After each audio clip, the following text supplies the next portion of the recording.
and National Association of Secondary School Principals joined together with parents, students, teachers, and principals throughout the country to celebrate the role of our school-level leaders, who we know move the needle on student achievement, advance efforts in educational equity, and help our kids to have healthy places to learn and grow. Today's briefing will be live streamed, and so we are looking forward to feedback from the live stream feed. I've also been asked if you are a Twitter user, to please go ahead and hashtag us, tweet about us at Thank a Principal. So that's an important thing to do, I guess. I don't actually do the Twitter.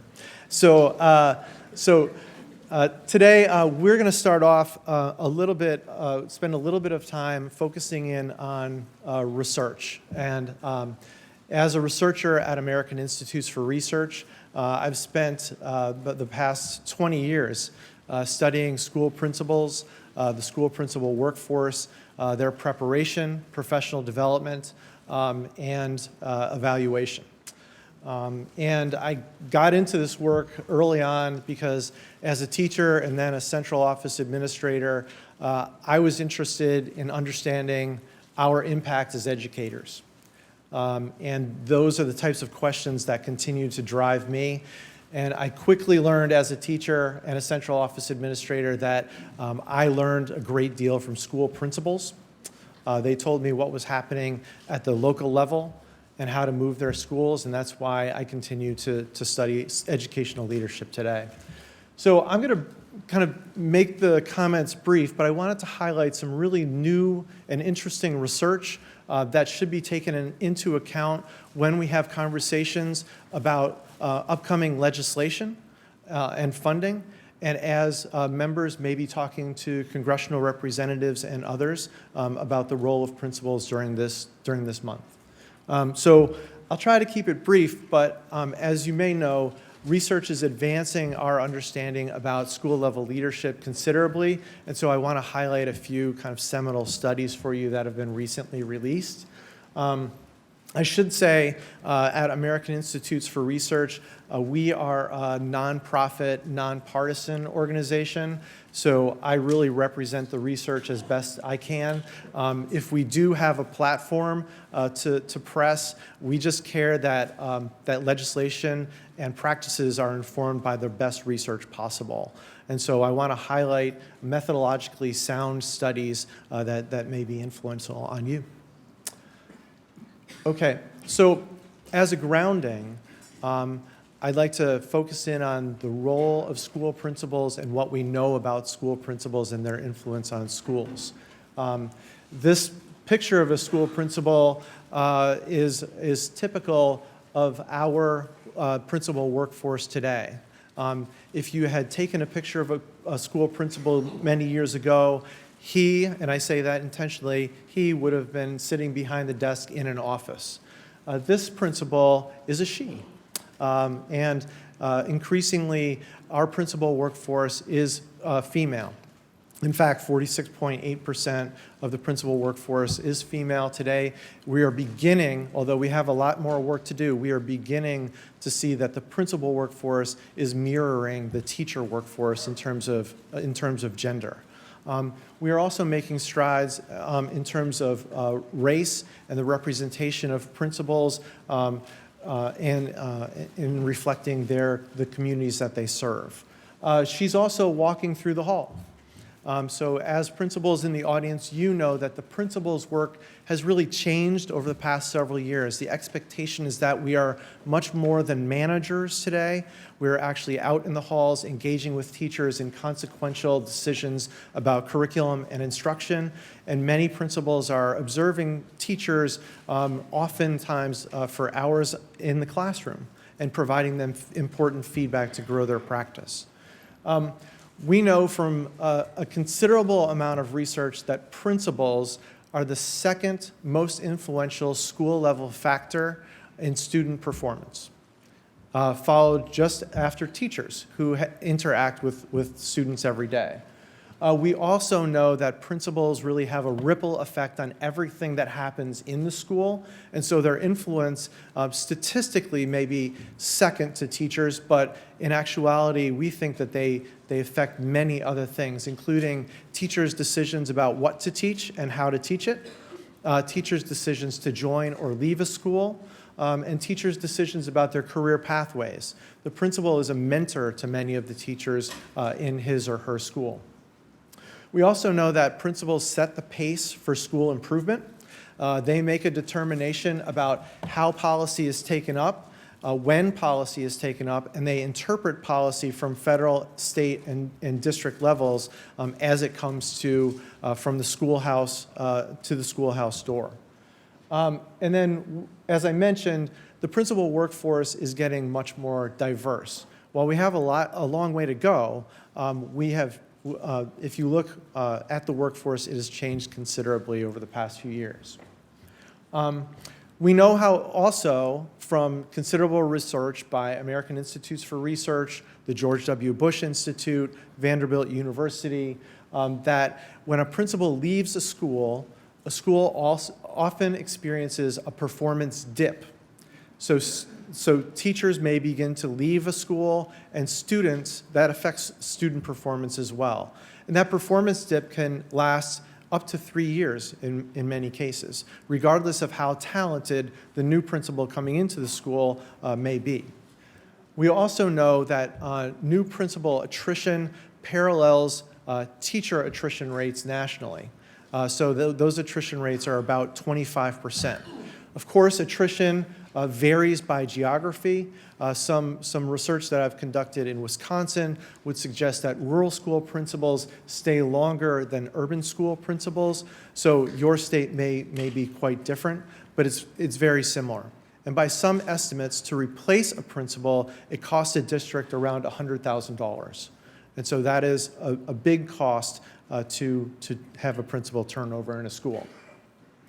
We know that states are certifying an adequate supply of principals on an annual basis. And in some cases, teachers are getting certified to be principals at a rate higher than supply demands. But superintendents say that the principal position is oftentimes hard to staff. So that's an interesting thing. On the one side, we have enough certified individuals, and on the other side, fewer individuals are applying for positions to become principals. I would conclude, and colleagues conclude, that the principal's job is incredibly demanding, and when people do get certified, they begin to realize the rigors of the job, and they're not applying for open principal positions. There are other reasons for that, and I hope you ask about that, and the panelists as well, but that's one conclusion that we can take from the research. So what we know is that we have to do a better job in recruiting and retaining principals and ensuring that they're really prepared, school ready on the first day after their certification. So there are efforts underway nationally to better prepare school principals and retain them in the longer term. The Wallace Foundation, the George W. Bush Institute, the Carnegie Foundation, and other organizations have been investing in what's called principal pipelines for the past 13 years. And what principal pipelines are, and this is the graphic from a report put out by the Wallace Foundation, by Policy Studies Associates. It's a great report. You should all take a look at it. Is a depiction of the principal pipeline. Principal pipelines try to create a coherent system among multiple providers, preparation programs, school districts, principal professional development providers, and others to support principals throughout their career pathway. So the principal pipeline covers everything from a new principal to teacher leaders entering the profession or interested in the profession through preparation and through their career as they advance to expert principal levels and then beyond. If you look at the principal pipeline, it contains certain valves or links, times when a candidate in the principal profession can be evaluated. That is occurring at the teacher leader level, when they advance to certification and the principal internship or residency program by universities. During their tenure as a principal, they're oftentimes evaluated by their district level staff folks, and they engage in professional development that is informed by that evaluation. The research on principal pipelines identifies a few key features that if you're interested in developing a pipeline, you should consider. First of all, pipelines need to have a common set of standards. So that means on a regional basis, if you're working in a school district, you should work with other school districts and your principal preparation programs to create a common set of standards that can drive the pipeline forward. Secondly, as I mentioned, performance evaluation at key points in the pipeline is important to have in place so that we are moving candidates forward that are the best and the brightest into leadership positions. Third, we need good data. A report that I helped to write through the George W. Bush Institute years ago, 2016, highlighted the need for states to provide school districts, principal preparation programs, better data on the folks that are leading schools. And so that's an important thing to have. Collaboration between key partners is important, and then of course a long-term investment by the states, preparation programs, and school districts in supporting school leaders now and into the future. A recent report by the RAND Corporation on the Wallace Foundation's work to support principal pipelines has shown that principal pipelines can make a difference. I can go into the methodology of the report pretty deeply. Hope you ask about that. But the upshot is that principal pipeline investments by 8 large urban school districts over an 8-year period of time have produced important results that we can bank on. So first of all, the RAND Corporation's report for the Wallace Foundation noted significant improvements in schools and districts investing in principal pipelines in comparison to other schools. So what they've seen is principal retention has increased and school performance has increased in those school districts that have invested in their leaders. Secondly, principal pipeline investments don't cost a lot of money in comparison to many of the other investments that we're making in curriculum and instruction.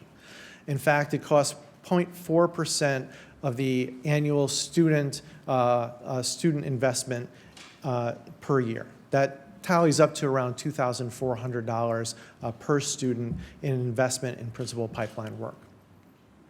And then thirdly, what they found was that principal pipelines look different in different places. And so some school districts configure principal pipelines in ways that are different than other school districts. But what the previous slide showed is there are a common set of approaches that support principal pipelines that you could put in place. I want to highlight just a couple of things as it's germane to upcoming legislation about the principal pipelines. First, we are working with the Wallace Foundation to invest in principal preparation improvement. If you look at a field currently now, principal preparation is a very dynamic field. Changes are occurring. And so through the University Council of Education Administration, AACTE, the American Association of Colleges of Teacher Education, there are significant changes to principal preparation programs. What we found is change is long overdue in many respects. When we did some research about university-based principal preparation programs, what we found was that principals, universities, and school districts were dissatisfied with the level of preparation occurring through those preparation programs. Principals were not school ready to enter the schools. But at the same time, preparation programs were very willing to make changes, and we've seen pockets of excellence throughout the United States. And I would point you toward the University Council of Education Administration's website for examples of those programs. What we also found in this work is that states oftentimes have the authority to make changes to support innovation and change in principal preparation, but they oftentimes don't use that authority to support changes at the university level. And so that's something that Paul Manna has written about. He's at William and Mary College, and there's a link to his research included in the slide deck. What do excellent principal preparation programs look like? There's a report that the George W. Bush Institute has put out in 2016. UCEA has also articulated some criteria. Excellent principal preparation programs are aligning with new national standards, the NELP standards, around principal preparation and beginning school principal competencies. These standards were just released last year, and states are beginning to align their expectations with those standards. Secondly, principal preparation programs don't exist in a vacuum. They're partnering with school districts every year to receive feedback about the quality of candidates entering schools, and they're working on curriculum, instruction, scope, and sequence with input from school districts. They're using school districts as a site to support principals through principal residency programs. These are extended opportunities for principals to learn the ropes of leading a school in a supportive atmosphere. They're also using data on an annual basis to improve the things that they're doing in principal preparation. So these are all keys to improving your principal preparation program. What I also focus on is a significant change in central offices. So what we have seen in principal pipeline initiatives is that central offices are moving from sort of a compliance and school oversight position to more of a proactive engagement with principals in their leadership in schools. There's really no better example of this than in the principal supervisor position. Principal supervisors used to focus in on compliance, but now what they're doing is engaging as coaches and evaluators of principals on a weekly basis. They're out in their cars, going to schools, and spending time in schools supporting principals. The districts here as panelists are really good examples of that, and again, please ask them questions about it. What they're also doing is they're delivering job-embedded supports to principals, and they're blending supervision responsibilities with coaching. This is a really interesting and dynamic approach to central office governance that we haven't seen and is really atypical in a lot of school districts. We have a report coming out on this. If you're interested in learning more about how to really structure principal supervision and what principal supervisors do on a daily basis, it features one of the districts here, Prince George's County, in the report. Okay, so wrapping up, as I mentioned initially, this is a very exciting time, but also an important time for federal legislation in support of principal pipelines. We have a number of federal pieces of federal legislation that can impact our ability to innovate and make change in school districts and universities, and we are continuing to try to progress our understanding of what works for principal supervision, evaluation, and professional development. And so Title II Part A and Title I Part A have been changed under ESSA to clarify that ESSA funding can be provided to support principals. In previous history, a larger percentage of Title II funding has gone to teachers, and many states had some confusion about the use of Title II funding for principal professional development and support. ESSA legislation changed that and also provided states an additional vehicle to support principals at a state level. That is a 3% set aside of funding for investment in principal pipeline and other initiatives at the state level. The next piece of legislation is currently being discussed. That's the Higher Education Act. The Higher Education Act is a critical piece of legislation for supporting innovation, change, and research on university and other principal preparation programs. That investment has been used in the past for innovation and change in principal prep. The School Leadership Program grant has currently been passed. That is another source of funding from the U.S. Department of Education that has provided funding and support for principal pipeline investments. However, that has not received funding at this time aligned to it. And then finally, I'd like to mention several research and evaluation grants that are important for reinvestment. One is the Supporting Effective Educator Development Grant from the U.S. Department of Education. That's the SEED grant that is offered nearly annually for significant investments in rigorous research and innovation and change in principal pipeline initiatives. The other one is the Education Innovation and Research Grant, or EIR grant, that provides smaller amounts of funding for innovative programs to support innovation and change in principal pipelines. And so that's my shtick for this morning, a quick overview of research and investments potentially in legislation. I'd like to now turn it over to our panel. And this is an opportunity for you to hear about some of these research findings and how they come alive in the districts throughout our country. So, Denise?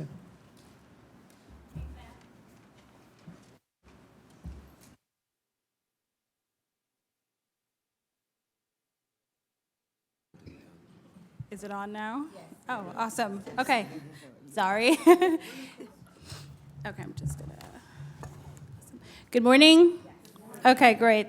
Thank you, everyone, for coming. I'm Denise Superville, and I'm a staff writer at Education Week.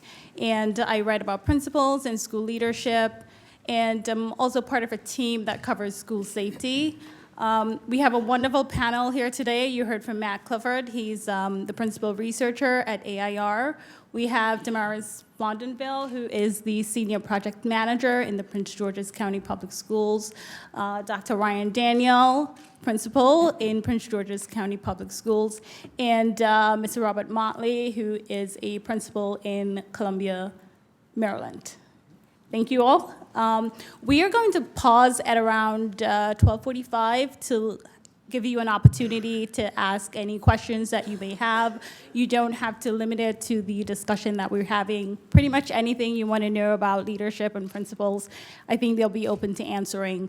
So I wanted to give the practitioners about 2 minutes or so to introduce yourself and tell the audience a little bit about your school and the community and how long you've been in your position. Damaris? Alrighty, good morning, everyone. My name is Damaris Blondinville, and I am currently the senior project manager of the USDE Teacher and School Leader Incentive Grant that we have in Prince George's County. But prior to that, I was the Principal Pipeline Initiative from Wallace that we had about for 7 years. I was the project manager for that work. And so with that, I've been able to really dive into developing the work that we've done in Prince George's County around principal pipeline development, and now tying it into teacher leader development under the new grant that we've been awarded. Good afternoon, everyone. My name is Dr. Ryan Daniel. I am the proud principal of Chillum Elementary School. I'm located in Prince George County Public Schools. I am a single administrator, so I do not have an assistant principal. We have about 389 students at Chillum. We are one of the Title I schools within our county, where about 84% of my students are on free or reduced lunch meals. I serve a population of 45% ELL learners and about 54% Hispanic. I am not bilingual, but my students, they are patient with me as well as my school community. We are also identified as a community school for this upcoming school year, in which we provide wraparound services for our community and our parents. We have a community school coordinator that works with providing mental health opportunities for parents, really bridging the gap between the school and the community. We pride ourselves in being the only champions in the county. That is our mascot, and we really believe that. Our motto is every student matters and every moment counts. This is my third year at Chillum as the principal and my 13th year in Prince George County Public Schools.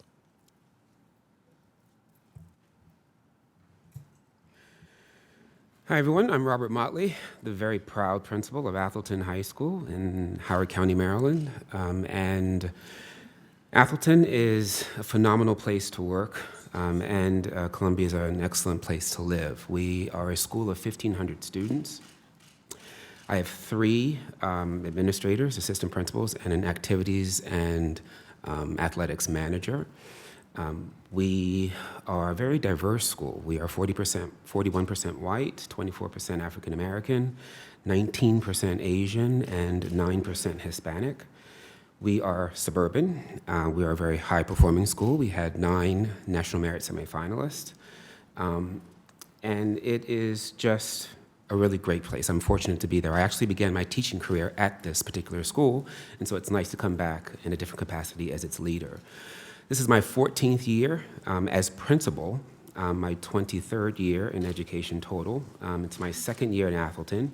I was 9 years principal at one middle school and 3 years at another middle school, and this is my 2nd year in Atholton. So our motto is that we are Atholton. So I'm very glad to be here and be a part of this panel. Okay. Thank you all so very much. I really appreciate it.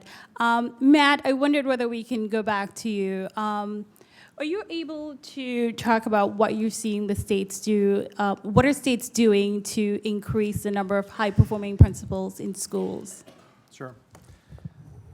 So recruitment and retention of principals is really critical. And as I mentioned, I think ensuring that principals are school ready on day one after certification to retain them in the longer term is key. So there are a number of innovations that are occurring in districts and states. One is we are seeing that recruitment of principals is occurring deep into the teacher ranks.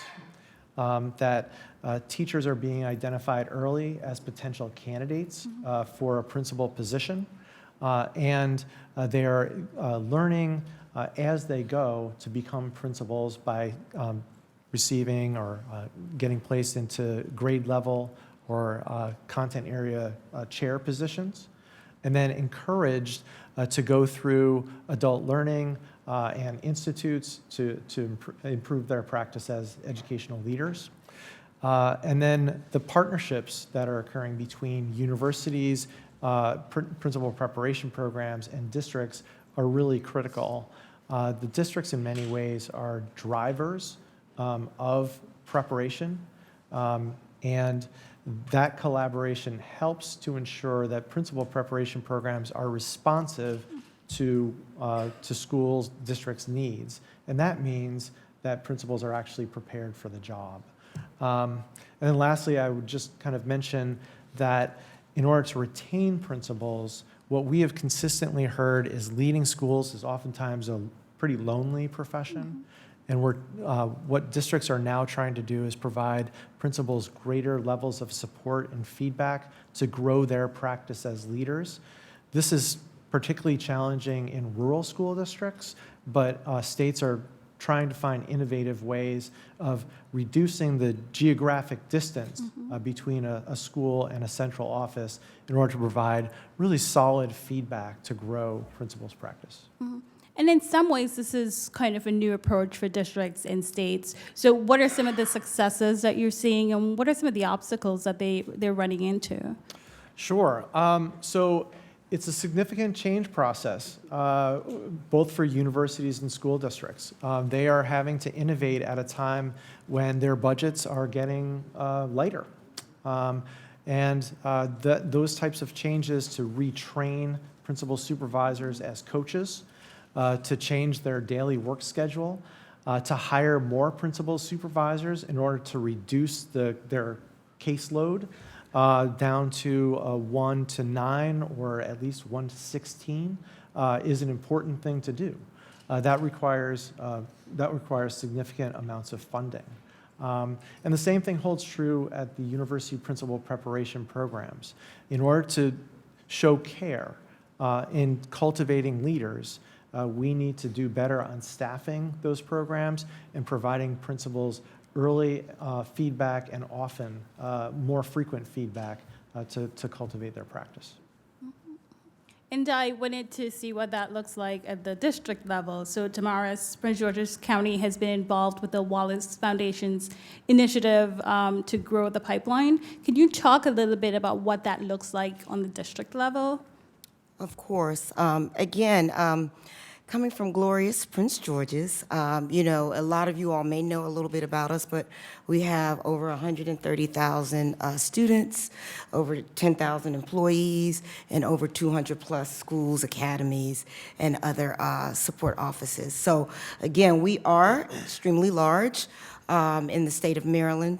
And for us, we are also in a very highly competitive space for building administration. Again, with Howard County and Montgomery County and Fairfax right around the corner, and of course, the District of Columbia.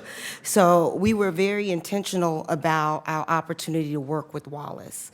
And one of the things that we really did was to partner with our universities, as Matt mentioned, to be more intentionalized about how are we going to attract the best and the brightest into that pipeline for the principalship. And we started with the teacher leaders, as Matt alluded to, and we looked into our schools for those individuals who were interested in administration.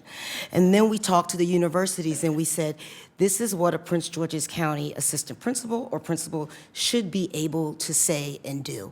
And with that, we sat with our university partners and we established what these programs would be able to do for these individuals that were going through these pre-service programs. And I think that was probably the biggest impact for us. I think in the past, we've always just allowed the universities to go ahead and they do what they do, and then we get them, and then we had to figure out how to make sure that they are able to be effective in our schools.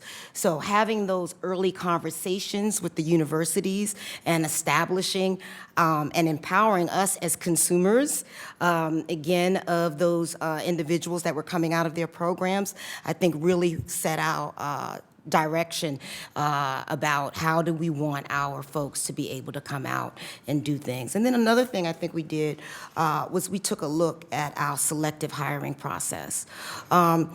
Coming into the AP position, I think, again, it was, you applied, you went in, but once we started to partner with Wallace, we started to look at that differently. What does that look like? How are we messaging the hiring process for administrators in the building?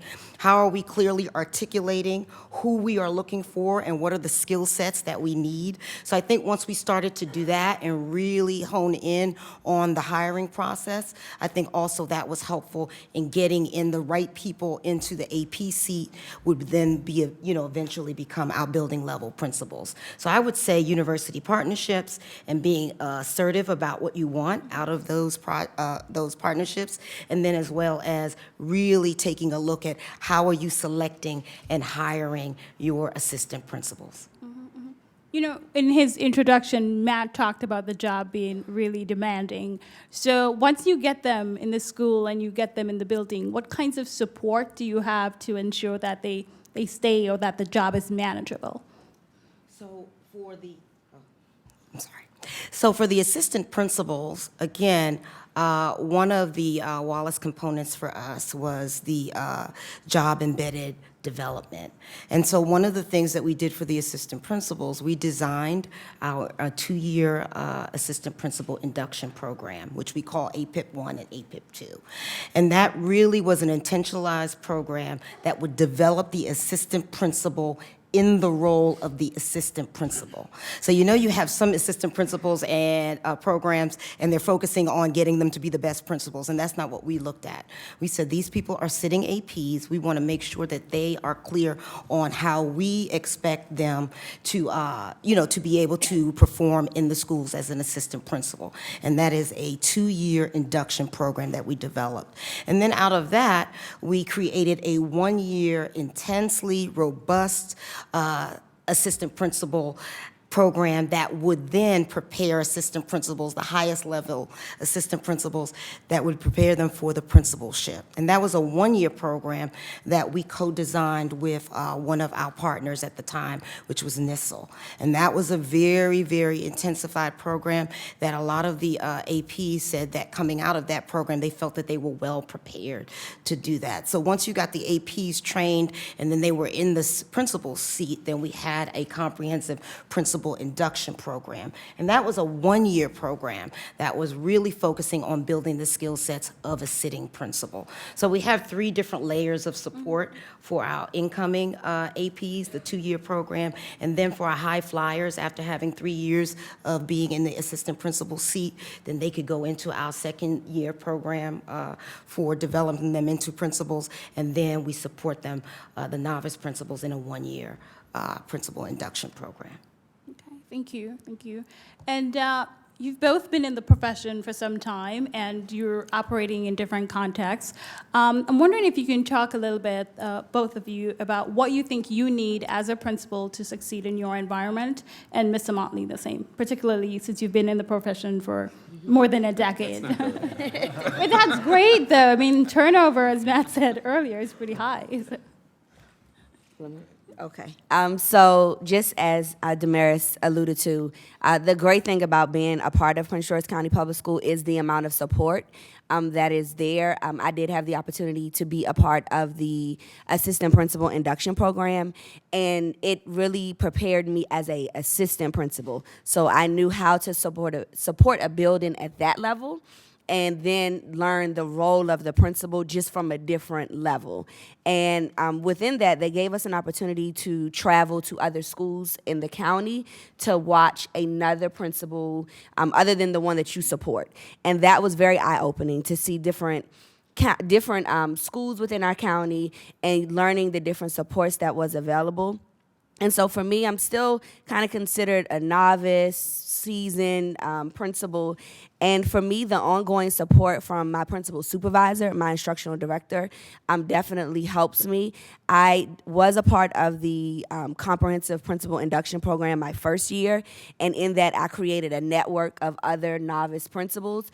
And so we reach out to each other on a daily, consistent basis, really trying to break down some of the information that's coming from the systemic meetings.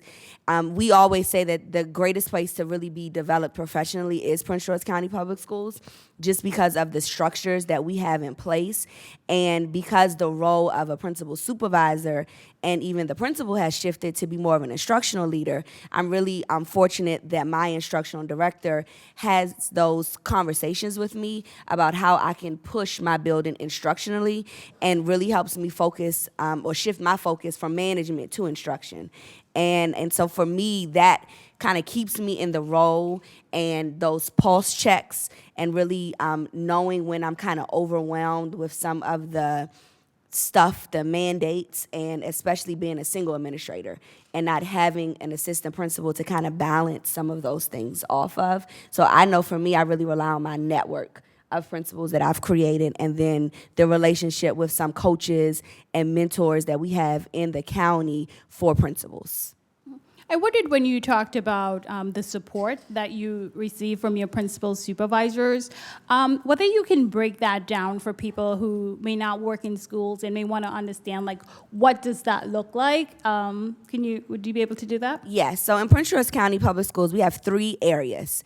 So our elementary schools are consider Area 1, our middle schools, Area 2, and our high schools are Area 3. And so in each area, there is an associate superintendent, and within each, or underneath of each associate superintendent, there is a number of instructional directors. And so I'm fortunate to be a part of the best area, elementary school. That's the greatest place to be.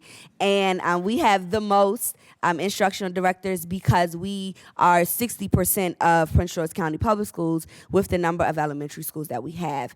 And so each instructional director has about 10 to maybe 12 or 15 schools that they support, and they provide ongoing coaching. We have goal-setting conferences in the beginning of the school year. She touches bases. Dr. Newman Brown is my instructional director, and she touches bases with me on a weekly and consistent basis, sending cluster updates. We have cluster meetings, so just my cluster. And what is very unique about the cluster that I am a part of is that we each lead a high English language learner population. So we understand each other's needs, and our conversations are different than some of our colleagues that may be on the southern side of Prince George County Public Schools, where we are residing on the northern side of Prince George County. And so she provides us different support. She led a high ELL population of school, so she's very familiar with our community, our parents, our students, and what our needs are. And we are able to check in with her and, ask questions, have different meetings. She does observations and kind of coaching. So she really tries a great job of trying to come out of that management role and that evaluator and really being that coach and understanding us. And I think it helps in Prince George County Public Schools that our principal supervisors, they are not far removed from the building. And so they understand the nuances of running a building and, what it takes to be successful. And so they help push our thinking when it comes to building the capacity of our leaders within the building and then supporting our school communities.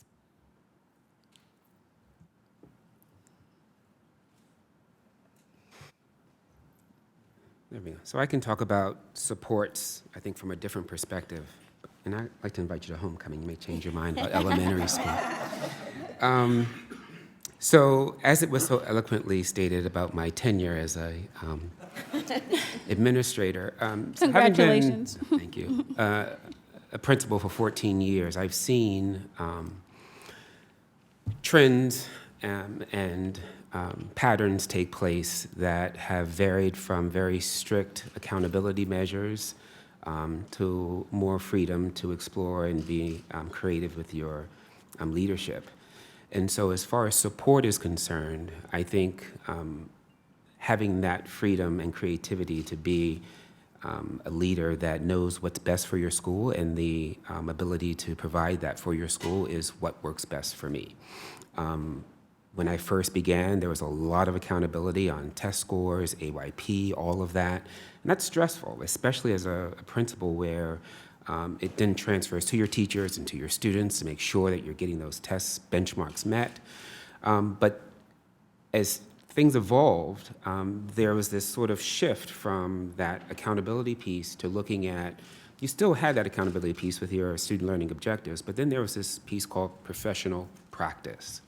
And that really allowed you to start exploring things about your climate and your culture and looking at your staff and what that and how you impact that. And so having that freedom to then creatively explore is, if I did these particular initiatives that impact the climate and culture of the school, then that then in turn impacts my achievement. So having that freedom to do those things instead of focusing solely on that data and that accountability is really, for me, the support that I got from my district and able to be a more effective leader in that sense. So. Okay, thank you. So Matt, how much does this cost? Let's say you have a school district that may want to replicate or try something like what Prince George's County is doing. How much does something like this cost to intensely focus on principles and build a pipeline? Sure. So one cost is on teachers and student performance. So that's one way to think about the cost of an investment into principal pipelines. If you take a look at, when a principal leaves, there's a performance dip in a school. Teachers can leave and students can achieve less. So that continuity is part of the cost. And so an investment in principal pipeline can affect that, positively affect that continuity. There have been just a few studies taking a look at the costs of principal pipeline investments in terms of finances. And the RAND Corporation report put out through the Wallace Foundation is one of the largest scale, most rigorous studies available. We need to replicate that type of study in order to figure out what it costs for rural areas, for suburban areas. The Wallace Foundation report really focused in on large urban school districts.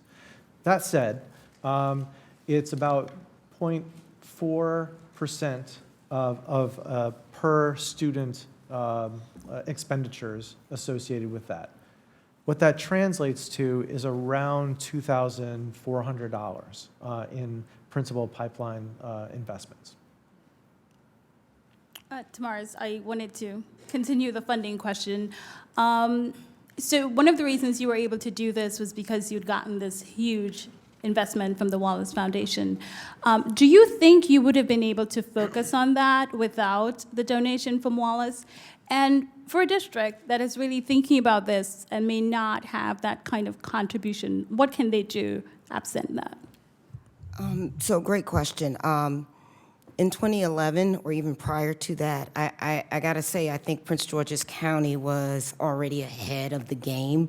We were taking a look at things and how we could do things better as far as it regarded to hiring our principals and supporting our principals and having a ready, steady pool of folks to pull from once vacancies occurred in our district.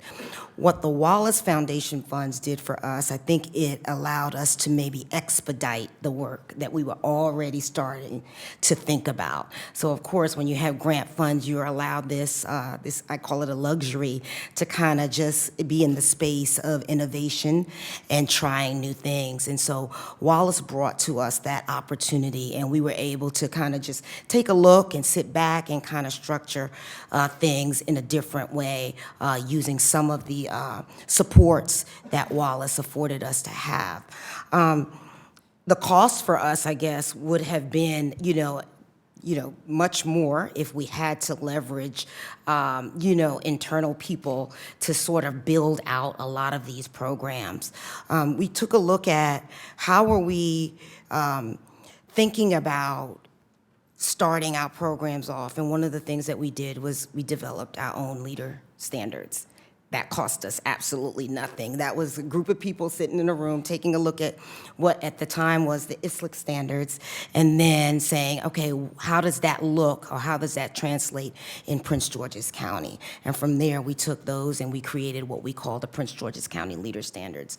Hence, we've gone back to now the PSEL because once they came out, we found out that they were really aligned to our Prince George's County, so we've just kind of retired those and went back to that.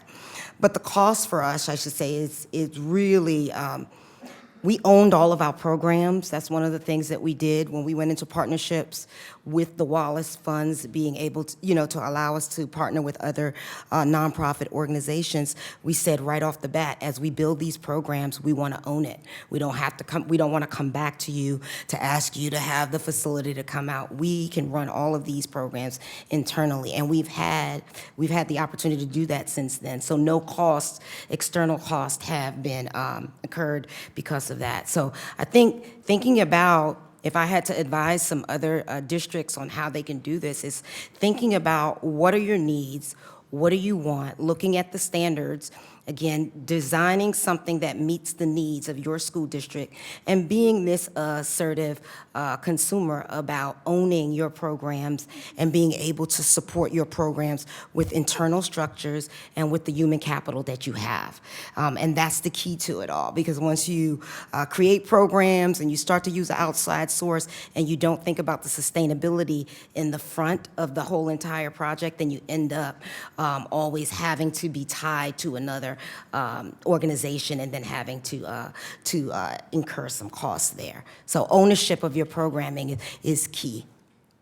Are there, are there state and federal funding sources that can be tapped to do this kind of work? Matt? You're the research person. Yes, absolutely. So, so at the state level, states now have the opportunity to invest in statewide efforts to improve principal pipelines through SL legislation. That was made clear for the first time. And really, it's through the support of many of the people in this room that 3% set aside was available. It is also true that Title I, which focuses on school improvement, Title II, which is focused on professional development, oftentimes that funding has gone directly toward teacher professional development, but it is accessible for leadership professional development as well. And so those are the largest funding sources that states and school districts really rely upon in order to do something innovative and to support, bedrock programs. And then there are grant opportunities as well. So the SLP, School Leadership Program, the Teacher Quality Partnership Program, and a number of U.S. Department of Education programs are available.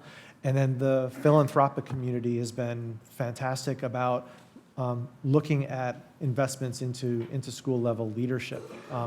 I think they see school level leadership, as sort of a numbers game in a way. You've got 3.5 million teachers and 90,000 principals nationally, and if you invest in principals, you can get maybe a better bang for your buck. So, so those are some of the funding sources that folks have tapped into. Okay.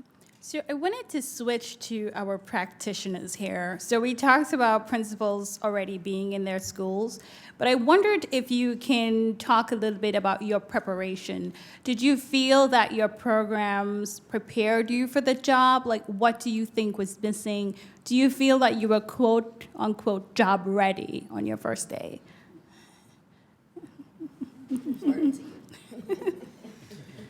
Okay. So, answer in short, no. And hindsight's always 20/20, because at the time I thought I was ready and willing and able and gung-ho. But as I look back, 14 years ago, and in my time helping prepare my assistant principals to the principal for the principalship, I realized that I was not ready. And so the question then becomes, well, what was the preparation like, and why did you feel you weren't ready, right? And so basically, you had this whole theoretical aspect where I got my master's degree in elementary supervision and administration, and so I dealt with, school law and all of that, everything. Everyone goes through those courses. And then you sort of begin taking on leadership roles within your building. So you chair the school improvement team, or you run an after-school program, or there are opportunities that take place within your building that you sort of volunteer for. You become sort of this extra labor, right, to be used. And then from there, you hope that your principal notices your leadership, they cultivate it, and you apply for, in Howard, it's a pool for an assistant principal. You go through an interview process, and you're given scenarios, and you answer those, and you're prepared for that. So you get into that pool, and now you wait for a position to open up. And so a position opens up, and then you are placed as an assistant principal. And one of the first questions, at least with me, was, do you have an intention to become a principal or a career assistant principal? That was the first question I remember being asked. And I said, well, of course I want to be a principal. Why would I do this if I didn't want to be a principal? And so then that grooming then starts. So there are things that you have to do as an assistant principal to gain that experience to be a principal, at least I was told. So you had to learn to manage the building. So you take over custodians and all of that, and you handle the scheduling of the building, et cetera. Then you need to oversee the special ed department, because that's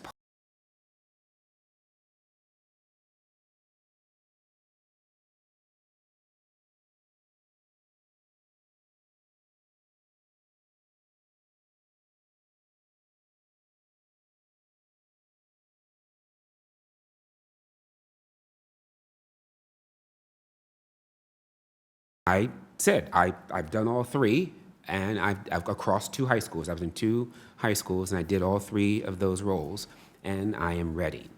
And so I went for the interview, and a school opened up, and I was not ready.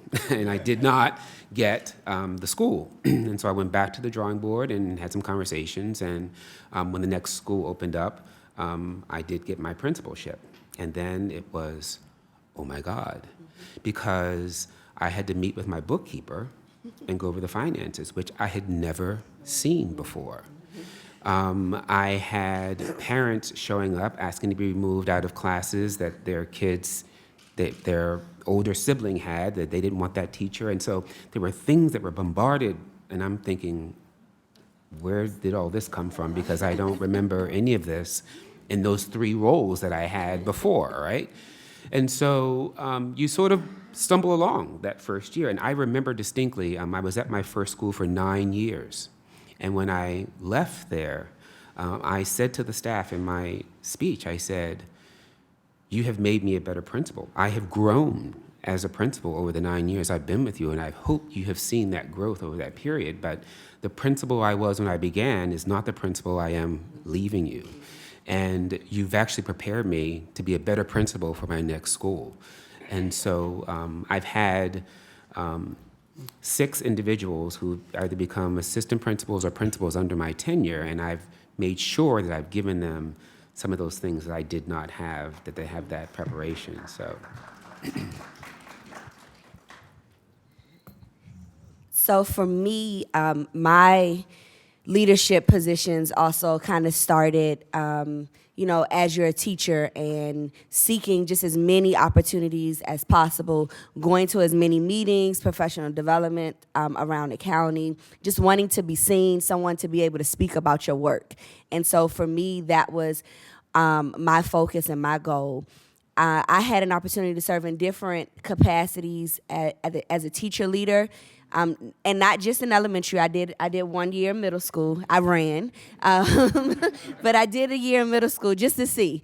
But I served in many different leadership capacities. There's so many teacher leadership opportunities in Prince George County Public Schools, and so that gave me an opportunity to work on creating buy-in from staff members, seeing the building from a different standpoint, supporting the principal in a different way.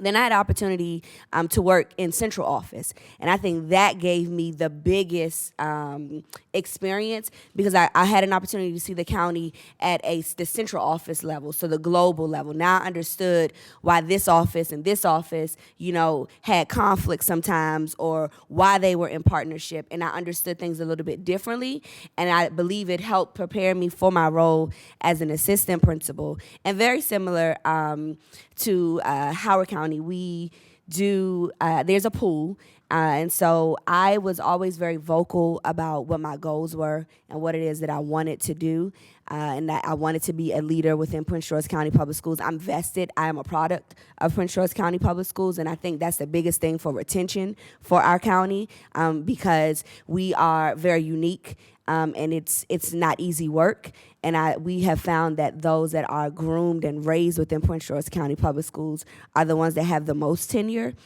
because, again, you're vested within the work of the county and really wanting to retell the story that people say about the county. And so I had an opportunity to interview for a school that was completely out of my comfort zone. I had served most of my teacher leadership positions on the southern end of our county, which was more of what I was familiar with, the demographics that I was familiar with, high African American populations, not very small ELL populations, very inner city, and all Title I schools. And so I had an opportunity to interview at a larger school where the population of ELL learners was about 64%, and completely out of my comfort zone. I remember being on an interview panel and not being able to answer one of the questions about WIDA scores for our ELL, English language learner students.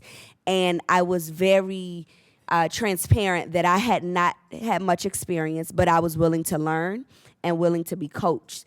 And I believe that that is what made me a standout for that principal, because we look for people that are coachable, that you can be coached in a role. And I too got into the assistant principalship. Like, yes, I want to be a principal. Like, why would I be doing this if I didn't want that? And so my principal really coached and mentored me. The assistant principal induction program helped me become a better assistant principal. And because I was vocal with her of what I wanted, she helped me become a principal. Just kind of doing the work alongside with her. I had a partner. There were 2 assistant principals because our building was about 950 students. And so I had an opportunity to see things differently. So, of course, when the interview process began for the principalship, I got this. I can do this. I'm ready. She's been preparing me. And there are many different layers of the principal application within Prince George County Public Schools. There are 3 things before you even can get an interview. And then even the panel interview is just to see which other panel, another school that you're going to go to. So I actually interviewed for 3 different schools, none of which I'm the principal of. None of them. And so those are very intense because you get a call maybe 24 to 48 hours before the interview, and you don't have much time to learn about the school. And you have to go in and show that you are the best candidate for this school community. And there are so many different people at the table, and it becomes nerve-wracking a little bit. But you are confident in your work, you're confident in your ability to serve that community. And then you go to in our county, you go to the CEO's office. And at that point, it's a conversation. Why you over this other person? And in that, I remember getting the call for Chillum, and one even just asking, is that even in Prince George County Public Schools? Because I had never heard of the school before, because we are really tucked away in an apartment complex. And so I wanted to know, why was I appointed to this school? It was not a school that I had interviewed for, what was very unique about me. And I think that was the biggest thing that kind of stood out to them, that I wanted to know the why. And in that, I'm coming behind a principal who had been there for 19 years. Yeah, tough. Had seen so much generations and just change has happened. And that was already tough work coming in. And I was very fortunate because of the different layers of support that was provided for us to help me within that work, because it is very difficult. And I was not prepared for a lot of that stuff. I too, when it came to the budget, I think I apologized and used I'm a first-year principal the whole first year. And it worked for me for a while. And then maybe midway, they said, you can't use that anymore. And so I'm just was fortunate that there were a lot of structures kind of put in place for novice principals, so that I didn't have to sync. I could sync if I chose to, but, reaching out to other people. And what was also unique is that I had never been in a school where there was not an assistant principal, so that was different for me, and I had to learn delegation, which is still something I'm working on. And so in that, I don't know if I ever was completely prepared. It's just like children. You you're becoming a parent, you're never sure if you're really prepared for it until the baby comes, and then you just kind of, let's figure this thing out together. And I'm grateful for a very patient staff. One of my strengths are being just a positive person and really building relationships, and I think that has helped me kind of go through some of the ups and downs that I've gone through. And I'm excited now in the third year because it's 3 years. It takes 3 years to kind of really turn over a building, and really being able to see some of the mistakes I may have made the first year and kind of reflecting and learning from them. And looking at some of the structures that were given to support me to help me be a more successful principal now here in the third year. I just want to say one thing. I distinctly remember when I was an assistant principal, one of my principals, he said to me that one of the most important things is to grow and develop professionally. And so one of the things he encouraged me was to become a member of National Association of Secondary School Principals. And so it was because of his push that I actually became a member. I started going to the conferences, et cetera. And I am so proud to be sitting before you now as the president-elect of that organization, because it really did provide me with a lot of resources and helped me develop and become a better leader in my building. And so I think that's part of it, is making sure that you grow and develop professionally as well. So that's a key. I wanted to add to, the practitioners here kind of explained everything, but I think one of the things that came out for us as a district was that we had to be clear on the pathways to leadership. I think you've heard one very traditional route: teacher, assistant principal, principal. Then you've heard a not a very traditional route: the teacher and teacher leader, and then went into central office, and then came full circle and went back into a school as a leader. And I think part of a school system's view on building their pipeline is being very clear and articulating the different pathways to the leadership role. Not every teacher is going to make a great AP. Not every AP is going to make a great principal.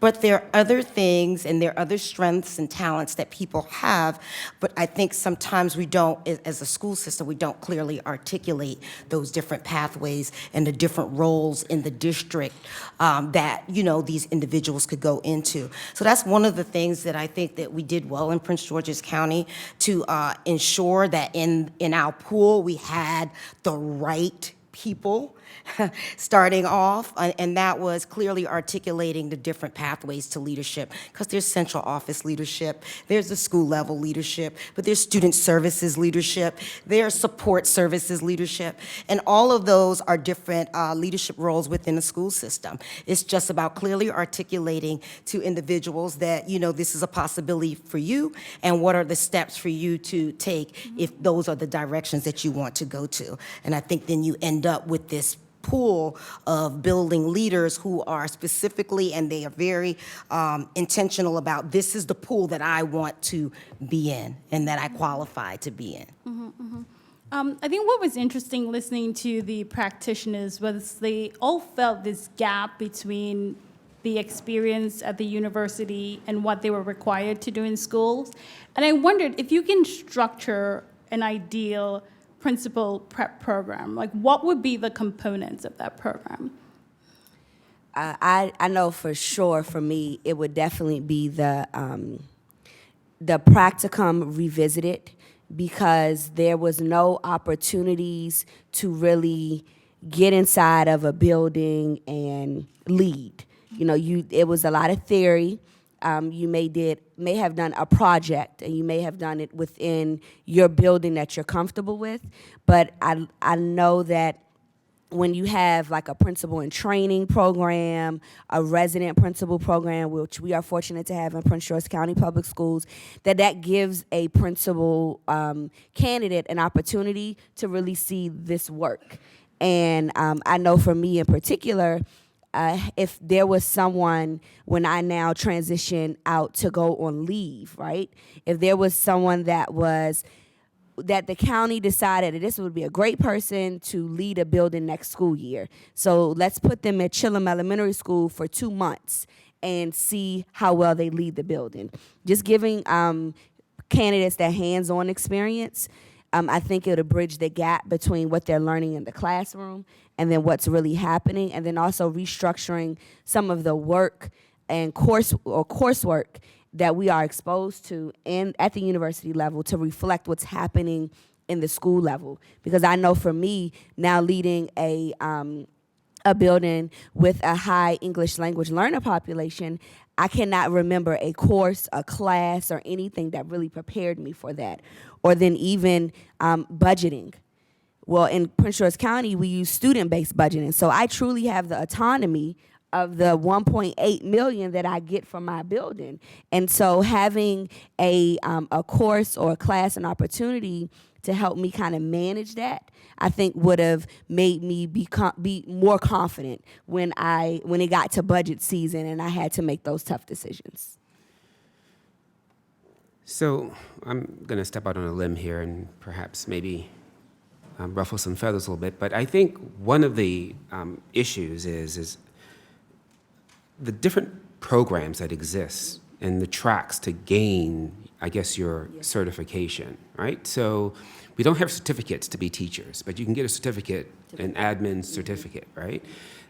If you have your programs, your administrative programs at universities linked up and create a program, just like with student teachers, you create that same program for administrators. So they have to go into a building as part of their graduation requirement and spend a semester actually performing the duties that are required to be a principal or an administrator. And so having, and not just overseeing a project, right? Because that's different than actually assuming the role. Our student teachers actually take on a classes, and they actually teach. So then the administrative program should allow that individual to go into a school and to actually perform those duties and not, run a program and then qualify that as your experience for gaining your administrative degree. So I think it really needs to go back and looking at how we structure administrative programs at the universities and that preparation that they require for principals. So just to pick up, I don't think that's stepping out on a limb. I think other professions do this. Yeah. A doctor goes through a residency program. A captain in the military goes through a process of developing his or her rank through the military. This is something that we can do with principals and their development. And it's something that many preparation programs are currently trying to do. In my state of Illinois, the state has stepped in to support this type of change by requiring principals go through a lengthy kind of 1-year residency program. Now, there are upsides and downsides to that, but there are other places where districts are saying, we will find a way to pay you to be a full-time resident. Other places are experimenting with taking a principal out of his or her school where they're teaching and moving them to another school so they get a sense of what leadership looks like in multiple schools. And then, they're supporting principals to become full-time, eventually, overseeing the school as a doctor, a lawyer, or anyone else in other professions might do. And I wanted to add quickly, so I think we've left the phase of catch and release, where we catch them into the web of, you're going to be a principal, and here is everything you need, and then we release them into the world of principalship. So we've shifted from that, I think, significantly. In Prince George's County, again, via the work we did with Wallace through the PPI and the PSI, we've established a layer of wraparound supports for our principals. So one, you've heard about our collaborative community where, as a novice principal, they meet once a month and they build this network of support with their other colleagues who are in the same space and time of the principalship as they. And then from there, they are then also engaged with a leadership coach, which is, again, a former Prince George's County principals, so they have the lens of the work and they know the struggle and they're there to support. And then we've had a long-standing partnership with NAESP, and through NASP, we've been able to provide our novice principals with a certified NASP coach. A mentor. And that person is supporting that principal, that novice principal, throughout his tenure as a new principal. Again, so we've had these layers of wraparound supports because we understand that the job is difficult, that they cannot just develop within the space and time with just, okay, here you go, you've got the admin one, you went through the course, you finished our interview process, you did this, here are the keys, now you go. That's just not how the job works anymore because there's so much to it. And so again, with that being said, it's always important that we understand that wraparound supports, along with residential experiences, can be very helpful with developing highly effective principals. And again, what Dr. Daniels was mentioning was the way that we structure the support of the principal is that we also include that principal supervisor. So that instructional director is not just only an evaluatory person. That person has been trained, and again, through our association with Wallace, and we had the Principal Supervisor Initiative, we focused on building the capacity of the instructional director as a coach. Because that mindset of, okay, they were a great principal, and now they're just going to be a great principal supervisor. There's gaps in those roles that they were not trained for, so we had to fill those gaps. And we acknowledged that, and we recognized that, and we poured some of our time and energy into building the capacity of the principal supervisor. Because what would be the sense of building these highly effective principals if you did not have the same skill sets to be able to support and coach them? And so hence the direction that we went with the principal supervisor and the work that we did with them over the 2 years. So these are all, to me, crucial aspects of how we can leverage funding within the development of the principal pipeline. Again, it just doesn't happen, and not everyone is fortunate as we are to have had the Wallace Foundation.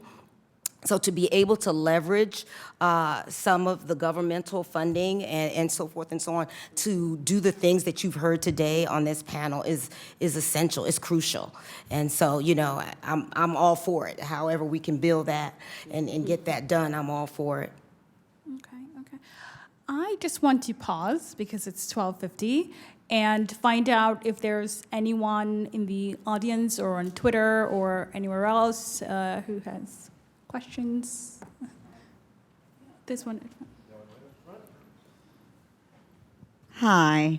I heard your stories, and I was just sitting here thinking about certain principles, okay? A lot of times you have principals who are not in the business of mentoring APs or teachers for the next job, which is a principalship position. And it is all because of, they have this fear factor or intimidated by this wonderful AP or teacher that's in their building. And so they don't give that person the opportunity to shine because, well, if you do, then I will lose my job, or, people will see that, well, you're a better administrator than I am. How do you deal with such a problem?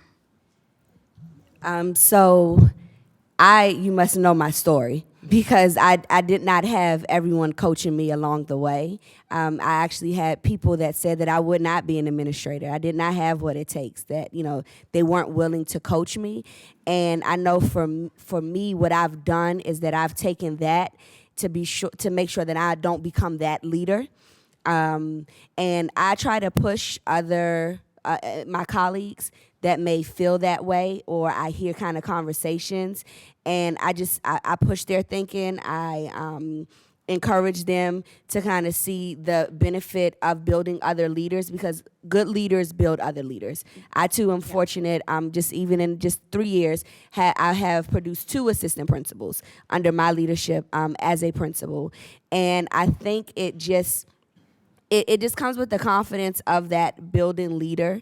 And again, it is a difficult conversation, I think, for me, with those leaders that I had that were not as supportive as others. I still try to make sure that I did what I needed to do, that I was consistent about my work, that my work ethics were high, and that if someone asked a question about me, and they had enough experience of my work, that any naysayer could kind of diminish anything, that person already knew about me. So the only thing that I could say is just kind of stay encouraged for people that are in situations like that. It is very difficult. I would find a coach or someone who is willing to coach. Thank you. But what I really want to, in addition to what you said, I really want principals to understand that you're there to build leaders. And I think that's the message that we need to Absolutely. preach. Not everyone. And I like the idea, I like the idea of residency programs instead of internship because we'll get better results.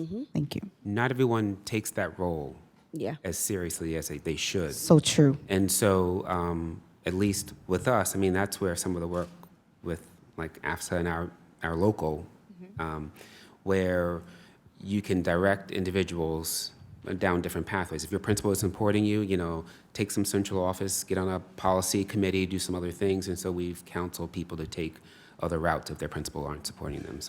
So I also wanted to just briefly touch on that from the systemic lens.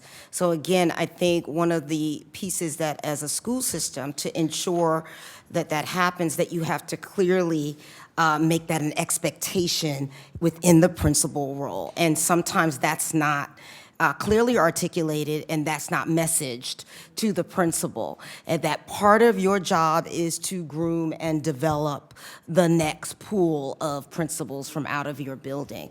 And you should be looking not just at your assistant principals, but as your teacher pool as well. But going back to the point of, again, some of those principals don't know how to do that. Your Admin 1 certification program does not prepare you to do that. As the assistant principal, you're managing the custodians or the bus duty in the cafeteria.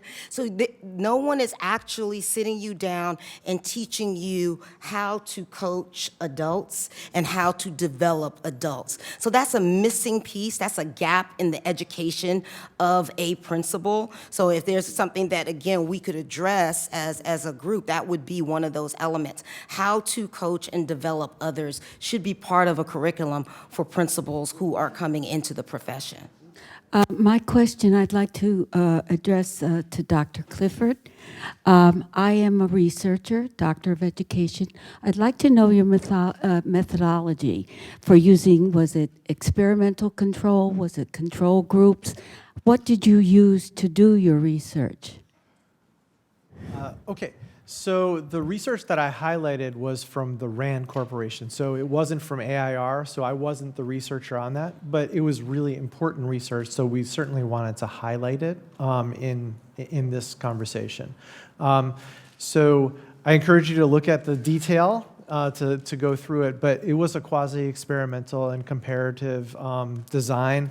To go a step beneath that, it was a comparative interrupted time series approach where they characterized principal pipelines in different ways, looked really closely at the commonalities between them, and then matched, did like a 3-to-1 match, which is outstanding, between the schools within a state that participated in principal pipelines and other similar schools within the same state.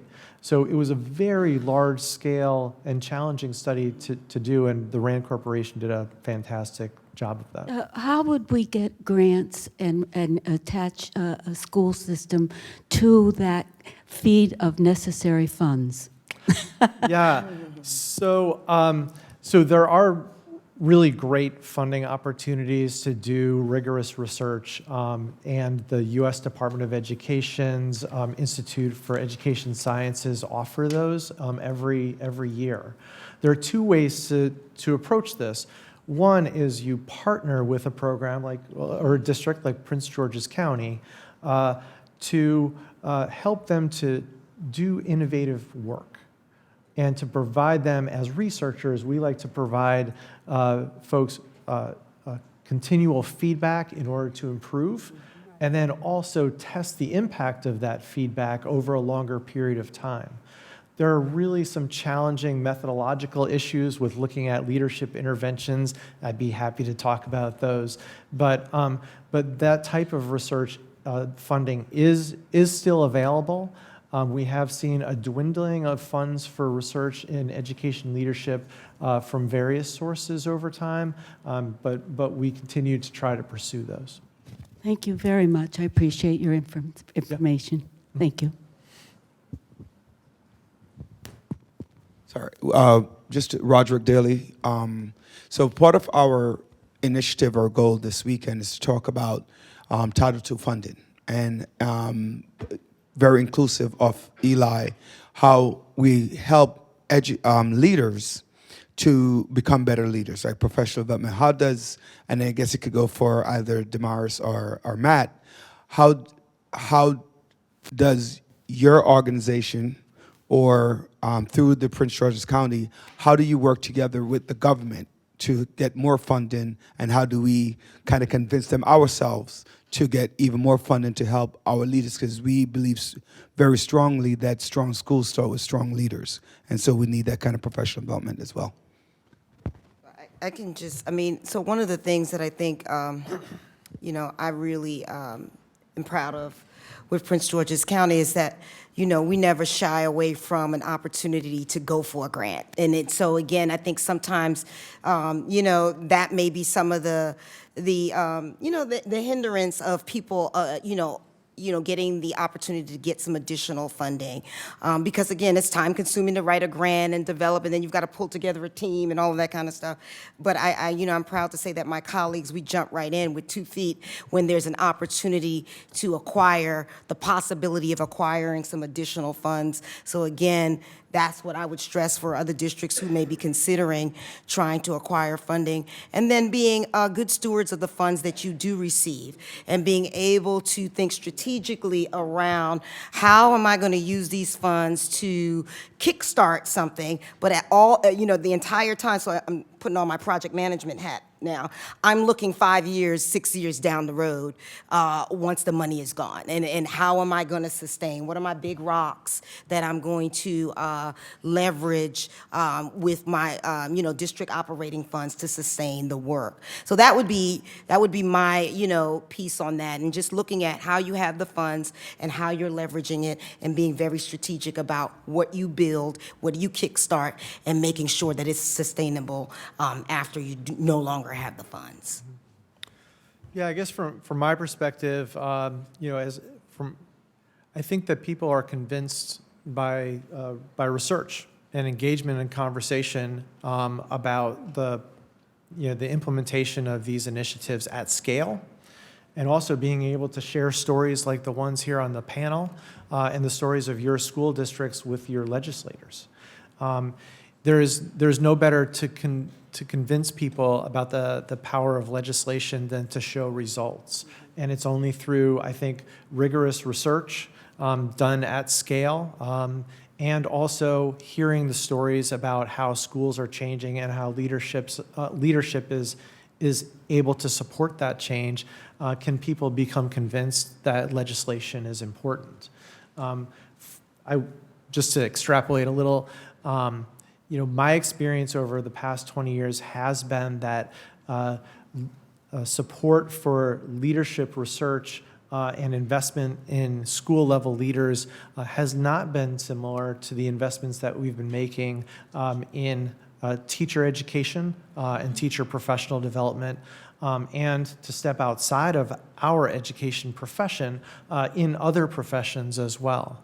We invest a significant amount of dollars in the preparation of medical doctors, in lawyers, and other professions. And the role of principals, the technical ability, the level of education, and the rigor of their job is similar in many respects to those other professions. So we have not invested the same amount of dollars and time in developing school-level leaders. Thank you. Good afternoon. Lauren Cherry with the American Federation of School Administrators. So one of the questions that I have, I've heard you all talk about mentoring and coaching. One, do you discern a difference between mentoring and coaching? In the state of California, our Commission on Credentialing Services, there is a mandate throughout the state of California that all of our principals need to have a coach for 2 years. So does Maryland have something like that where they mandate it? And if not, is there any conversation around the need, given your experience and probably those of your colleagues, to have something like that in place?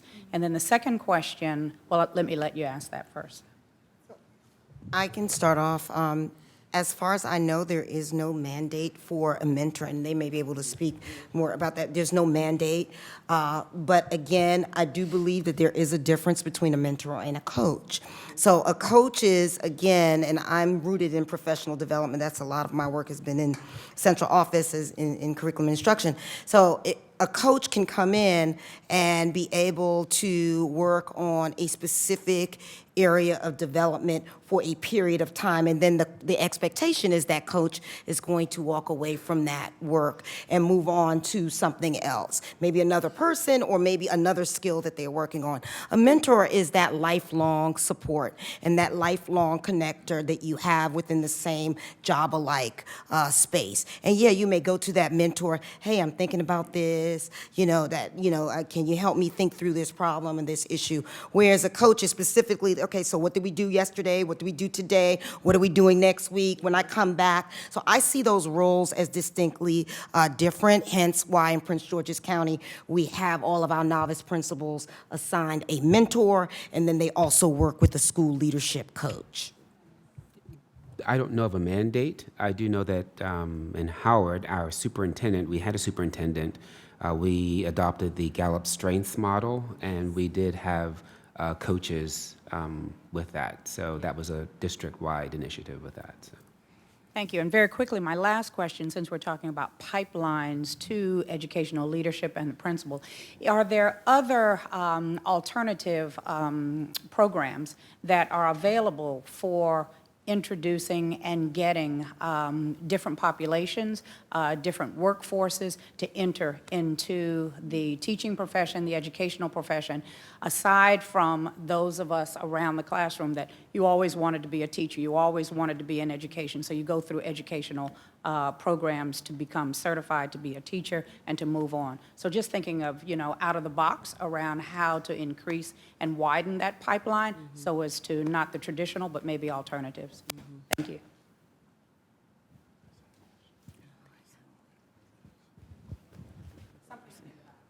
Yeah. I could respond kind of quickly. So one of the things that, so there are incentive programs for, I believe, ex-military members to enter the profession through higher education grants and things like that, but it's not specifically targeted to that population.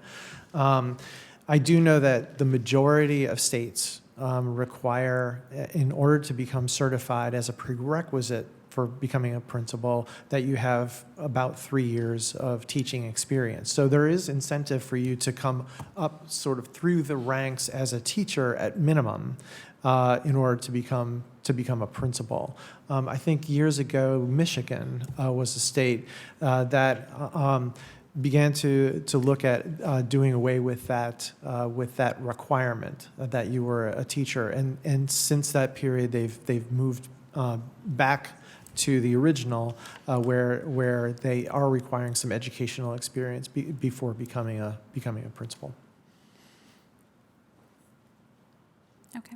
Well, thank you so very much for this conversation. I'm sure everyone learned a lot. I certainly did. Thank you for taking the time. And thank you, everyone, for coming. Thank you.